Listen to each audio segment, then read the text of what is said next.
Доброволното противпожарно друштво од Кочани доби комплети со интервентна опрема за своите членови. Опремата ја донираше Ротари клубот Ново место од Република Словенија.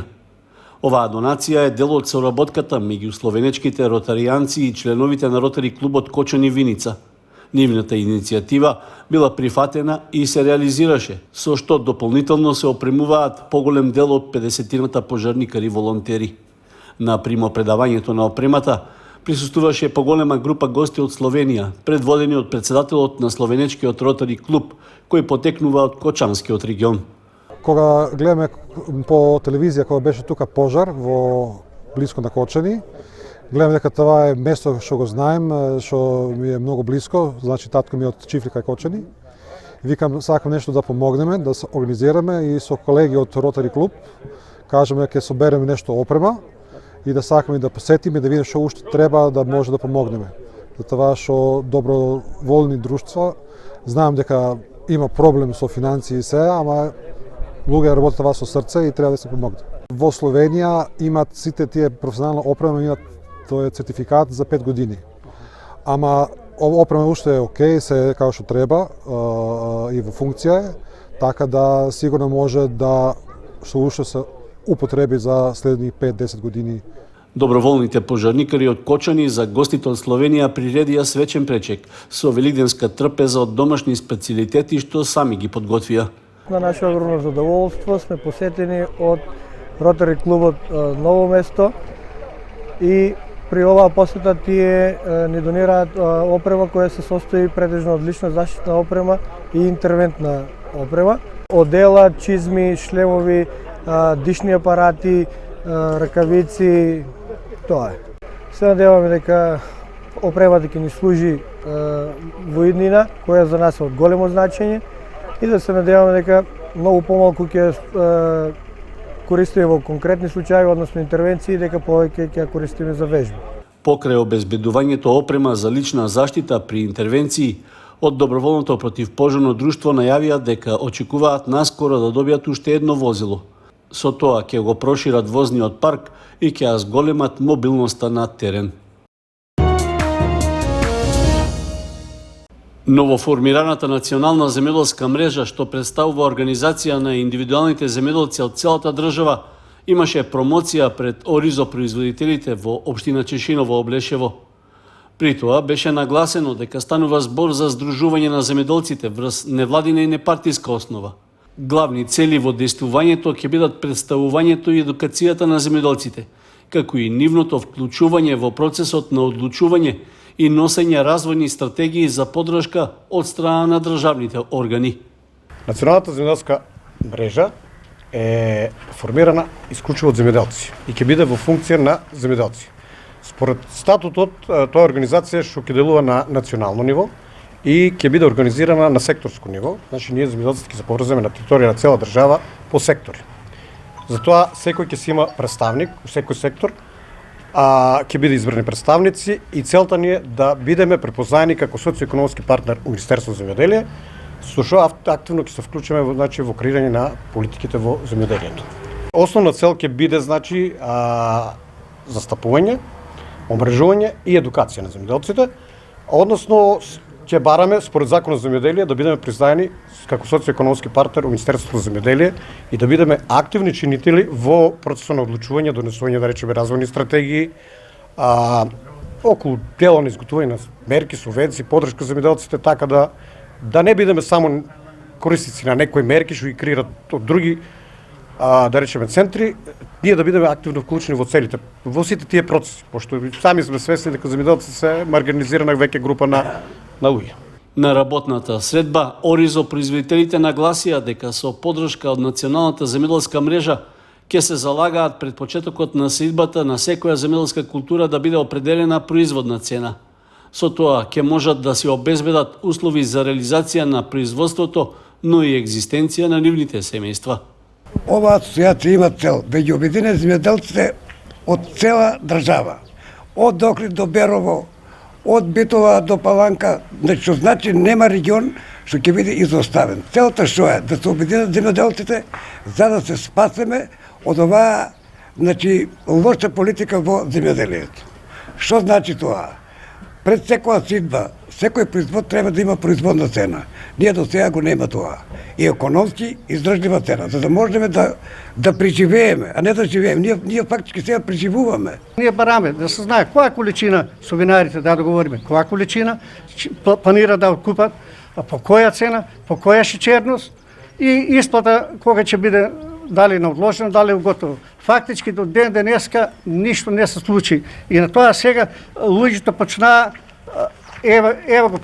почнаа сега да ги крчат или да ги купачат по наша лојзата, ето до кај стигнаме. А зошто? И други ги остават и не се враќат, ни ги кројат, ни колци вадат, ништо. И фактички лозарството сега моментално, како и сите гранки, умира.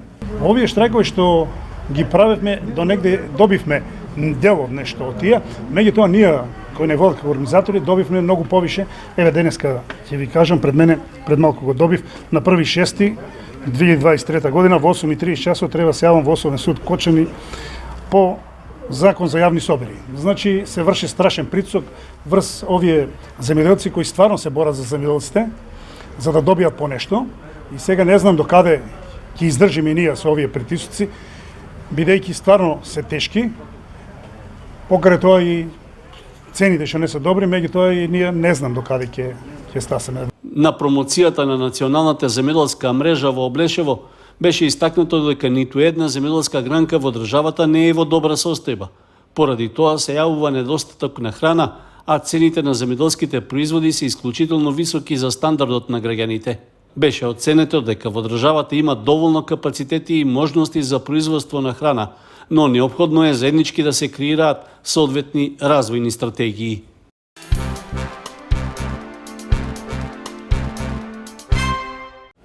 Се уште трае постапката за урбанистичко уредување на една од локациите во строгиот центар на Кочани, а што почна пред неколку години. Станува збор за просторот на така наречената градска четврт 14, за која неколку пати претходно се одржаа јавни презентации, а локалната самоуправа организираше и јавни анкети. Со оглед на забелешките и мислењата што стигнале од сопственици на земјиште и објекти, како и од други заинтересирани граѓани, постапката се повторува. Поради тоа, од општина Кочани ги повикуваат граѓаните, здруженијата и правните лица да дојдат на повторната презентација, што ќе се одржи во вторник на 25 април со почеток од 11 часот во салата на Советот на општина Кочани. На презентацијата ќе бидат представени измените и дополнувањата на деталниот урбанистички план за градска четврт 14, што се наоѓа на југозападниот дел од Кочани на просторот меѓу железничката пруга и Кочанска река. Неизината граница од север е булеварот Стево Теодосиевски, на исток е коритото на реката, на југ обиколниот пат околу Кочани, а на запад улицата Димитар Влахов, се до пред зоната лесна индустрија. Измените во планот се однесуваат за периодот од 2019 до 2024 година, а во него се опфатени поголем број парцели на површина од над 40 хектари, што се наменети за домување и за стопанска дејност. Планот што го изработи проектантската фирма Build Urban од Скопје може да се погледне на огласната табла пред влезот на зградата на општина Кочани, како и на веб страницата на општината.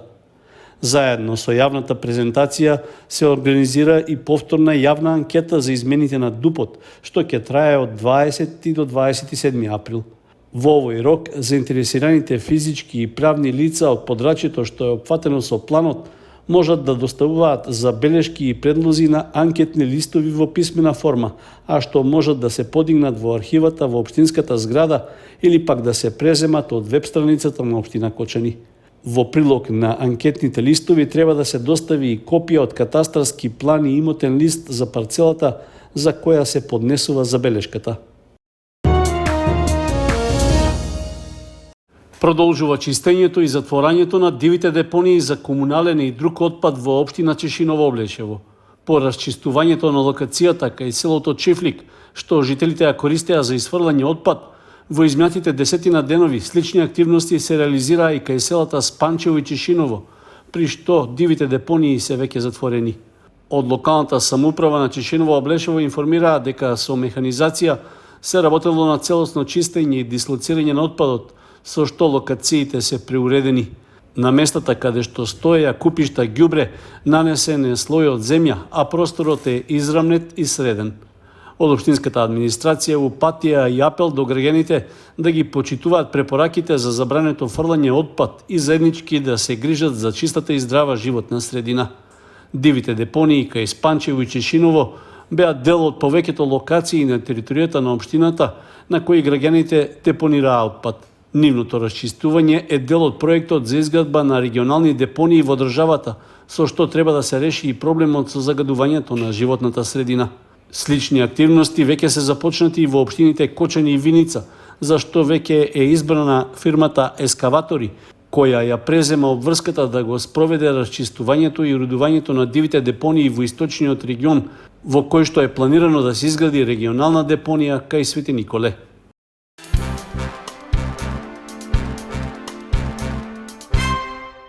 Со нова ликовна изложба продолжува 1,5-децениската соработка меѓу Кочанскиот центар за култура Бели Мугри и Кумановската меѓународна ликовна колонија Карпино. Од изработените слики направен е избор од 20-тина, што во наредниот период ќе можат да ги видат и граѓаните на Кочани. Минатата година колонијата во Куманово се одржа по 20-ти пат, а организатор е мултимедијалниот центар Карпино. Учествувале ликовни уметници од државата и од странство, а на свеченото отворање на изложбата во Кочани беше искажано задоволство од досегашната соработка со Кочанскиот центар за култура. Тука сме после неколку града, значи Виница, Македонска Каменица, Пекчево, Крива Паланка. Од тука идеме за Тетово.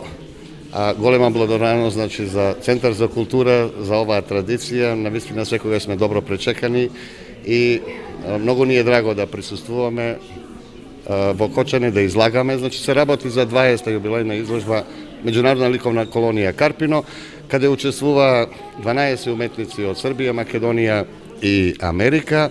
Оставија 25 дела, се дружеа изворедно. Тоа е она што направи овие луѓе, беа задоволни, значи не кажавме дека се одржа од 18 август до 23 август во етно село Тимчевски. Изваредна атмосфера, изваредни луѓе, изваредна забава, мислам дека изваредни дела и со тоа треба да сме и ние задоволни, а сигурно и нашата публика или тука публика која ќе ги види овие дела.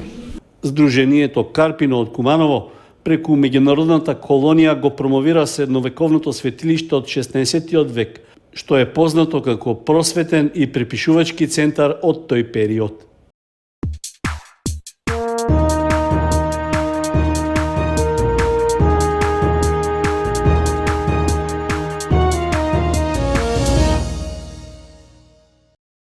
Во деновите од продолжениот празничен викенд се одиграа првенствените надпревари во втората и третата фудбалска лига. Третолигашот Осогово го доживеа првиот пораз во ова првенство. На гостувањето во Пробиштип против Рудар, жолто-сините загубија со убедливи 3:1, но и понатаму остануваат на лидерската позиција. Иако во првото полувреме гостите од Кочани играа добро и почесто напаѓаа кон голот на домакините, па дури имаа и водство, на крајот останаа без 3 бода. Осогово поведе во 41-та минута, откако претходно во 16-тикот на Рудар, еден од одбранбените играчи играше со рака, пошто беше досуден пенал. Сигурен од белата точка беше Тоше Манов, кој биеше ниско во десниот агол. Со водството од 1:0 за Осогово се отиде на пауза. Во вториот дел домакините заиграа поангажирано и во 54-та минута успеа да го изедначат резултатот со погодокот на Атанасовски, кој го искористи невниманието на гостите и со брз контранапад ги помина сите, па не му беше тешко да шутира во празната мрежа.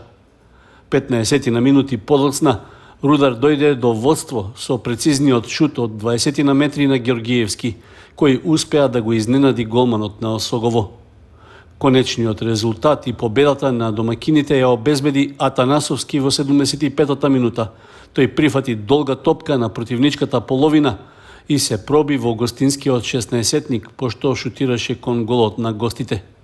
Со поразот Осогово останува на досегашните 44 бода, 5 повеќе од второпласираното Овчеполе. Во следното коло на домашен терен жолто-сините ќе бидат домакини против тимот на Карбинци.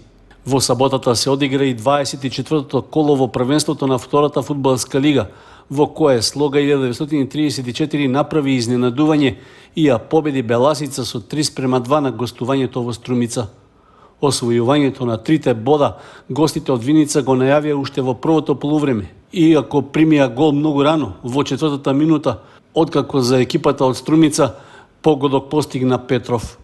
Слога изедначи во 33-та минута со погодокот на Драган Паунов, а 7 минути подоцна Петровски постигна уште еден гол и обезбеди предност од 2:1 за Слога на крајот од првото полувреме. Во вториот дел од надпреварот домаќините изедначија во 47-та минута со погодокот на Гроздановски, а на 4 минути пред крајот на средбата гостинскиот играч Воинов го постави конечниот резултат и обезбеди важни 3 бода за Слога во борбата за опстанок во втората лига. Во следното коло виничкиот второлигаш ќе биде домаќин на Тетекс, кој е на предпоследното место и исто така се бори за зачувување на второлигашкиот статус.